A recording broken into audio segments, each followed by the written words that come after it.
Setelah itu, Gaza pernah menjadi bagian dari negeri Kanaan, lalu dikuasai bangsa Filistin pada abad ke-12 sebelum Masehi, menjadikannya kota pelabuhan utama di jalur perdagangan Laut Tengah. Berabad-abad kemudian, bangsa Asyur, Babel, Persia, Yunani, hingga Romawi silih berganti merebut Gaza. Pada masa Romawi Bizantium, sekitar abad ke-1 sebelum Masehi hingga abad ke-5 Masehi, Gaza berkembang sebagai pusat perdagangan, pendidikan, dan kebudayaan. Sejarah panjang Gaza menunjukkan satu hal. Tanah ini selalu menjadi rebutan karena ia strategis, kaya, dan berpengaruh.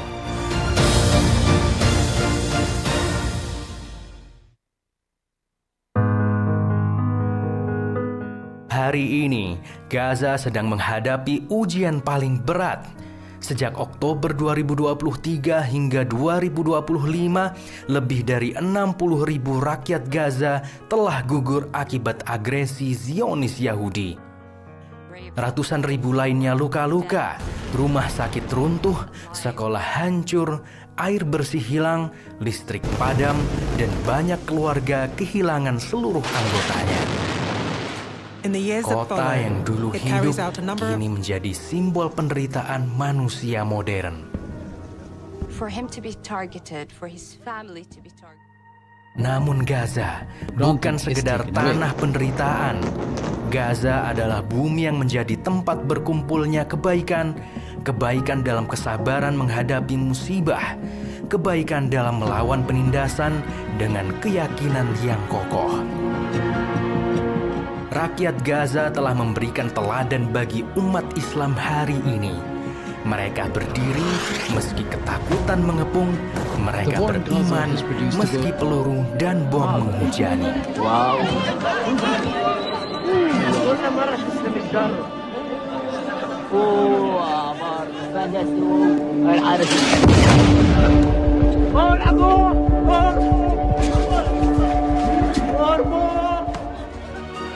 Gaza adalah wakil kaum muslimin yang tak berdaya di hadapan musuh, tetapi tetap teguh memegang janji Allah.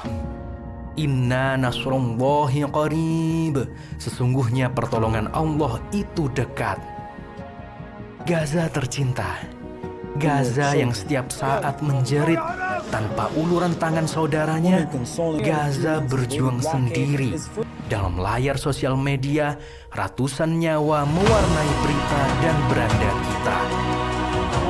Gaza dibakar penduduknya, dibunuh pejuangnya, dihabisi dokter dan relawannya, dibantai jurnalisnya, diusir penduduknya, dirampok hartanya, dilindas-lindas kemanusiaannya, lalu dibiarkan oleh kita. Gaza yang tercinta, dari reruntuhan mereka bangkit dengan doa. Dari tangisan mereka lahirkan keberanian. Gaza mengingatkan dunia bahwa kebenaran tak bisa dibungkam dan janji Allah tidak pernah ingkar.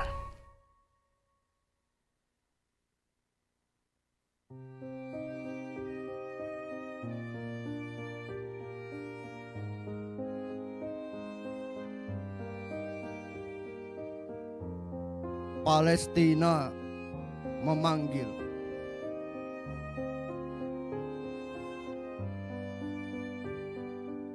Dengarkanlah kisah ini tentang sebuah tanah suci yang pernah dipijak langkah Nabi.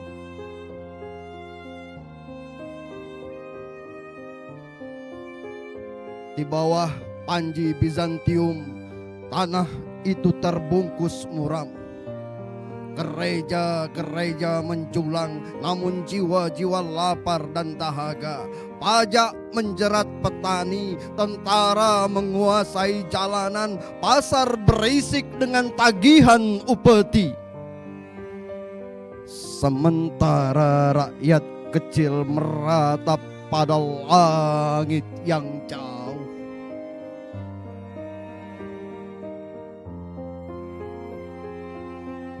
hingga sang pembebas Umar bin Khattab datang. Ia telah menundukkan kota dengan janji keamanan. Tanah itu masuk ke dalam pangkuan Islam dan rakyat merasa memiliki rumah di mana masjid dan pasar bisa bernafas dengan damai. Angka-angka kalender bertanggalan. Hari berganti pekan, berganti bulan, berganti tahun. Peristiwa demi peristiwa menjelma sejarah yang diceritakan turun-temurun.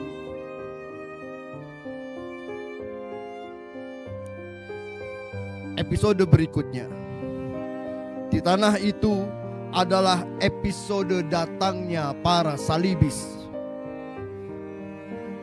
Mereka membawa api dan besi, menutup jalan azan, merampas masjid, menodai tanah yang suci. Bertahun-tahun rakyat hidup dalam ketakutan. Tapi ini tanah bukan sembarang tanah. Ini adalah tanah yang suci, tanah para nabi. Berikutnya kembali sang pembebas datang, namanya Salahuddin.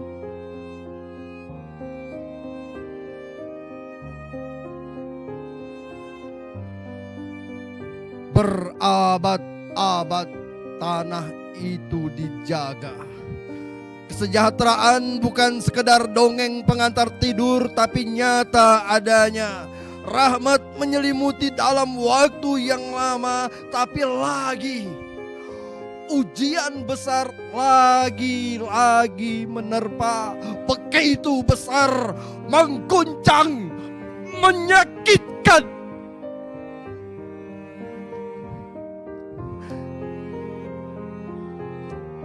Khilafah hancur. Khalifah sang pelindung diusir. Panji-panji berserakan.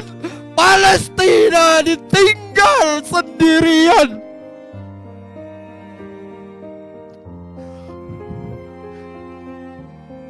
Muslimin sibuk menjahit warna benderanya masing-masing dan tak berhenti menggaris batas negara. Pada episode inilah Yahudi masuk, menusukkan duri demi duri ke tubuhnya. Dari luka itulah darah mengalir. Hari demi hari, bulan demi bulan, tahun demi tahun.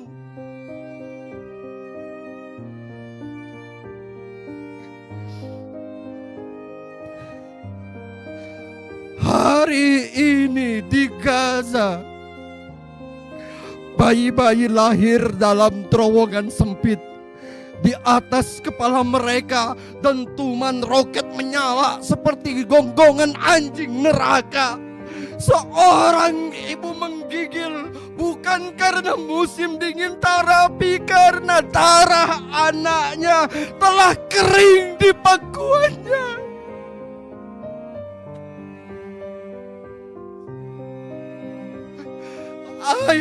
Ayah yang tersisa menggali reruntuhan dengan tangan kosong, menemukan potongan tubuh yang masih hangat. Itu adalah anak kandungnya, itu adalah keponakannya, itu adalah anak tetangganya. Entah berapa jumlah potongan tubuh yang telah mereka pungut dari puing.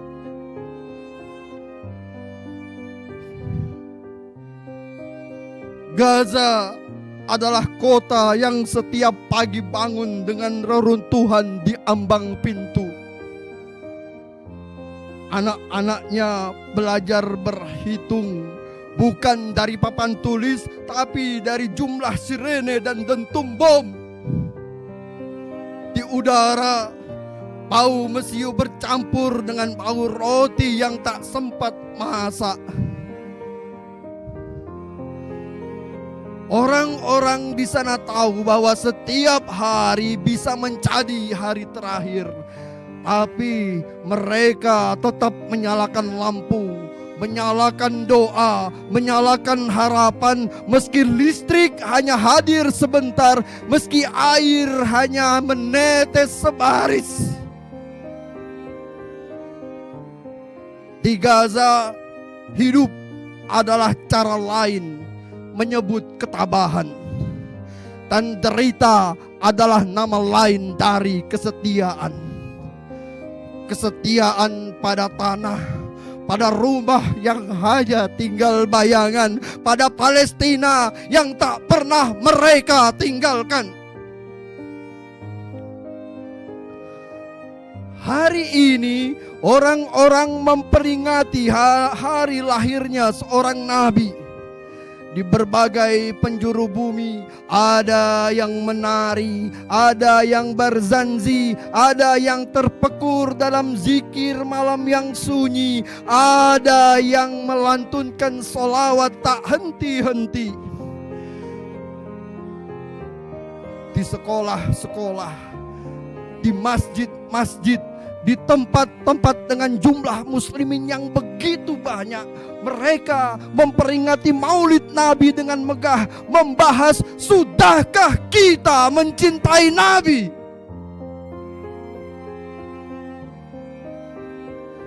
Cinta kepada Nabi bukanlah hiasan kata, ia adalah perintah yang menuntut ditegakkan. Menaati syariatnya dengan sepenuh jiwa, merajut persatuan yang telah tercerai oleh batas buatan, memikul amanah jihad yang selama ini tak pernah kita kerjakan.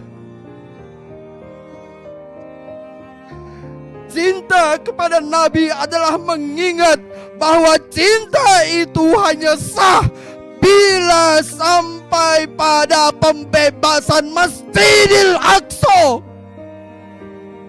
di mana nama beliau selalu disebut dengan air mata dan darah yang tertumpah.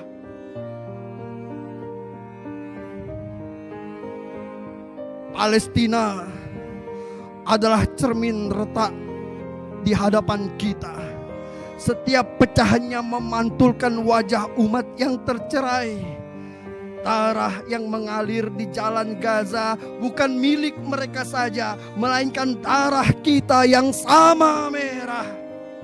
Tangisan di bawah puing bukan sekedar gema asing, melainkan seruan yang mengetuk hati setiap muslim.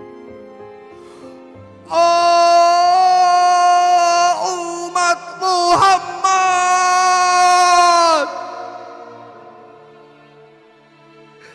sampai kapan engkau diam? Bangkitlah, satukan langkahmu, karena persatuanmu adalah doa yang menjelma menjadi tentara, adalah cinta kepada Nabi yang menolak kalah oleh zaman. Sungguh jalan terbaik kembali pada persatuan yang tak kenal batas, persatuan Islam dengan nafas yang mengangkat kembali kehormatan kita, tegaknya keadilan sebagai bayangan khilafah yang kita cita-citakan, bukan saja sebagai mahkota kuasa, tetapi juga sebagai payung bagi rakyat jelata.